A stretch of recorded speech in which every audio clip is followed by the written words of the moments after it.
Jaya dalam sejarah Indonesia merdeka, Aceh bertahan tak pernah kalah, bersusah payah demi Nusantara.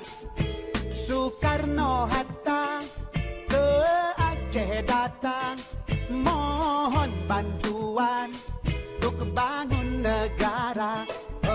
Rakyat menyumbang 2 kapal terbang, cikal bakalnya PT Garuda.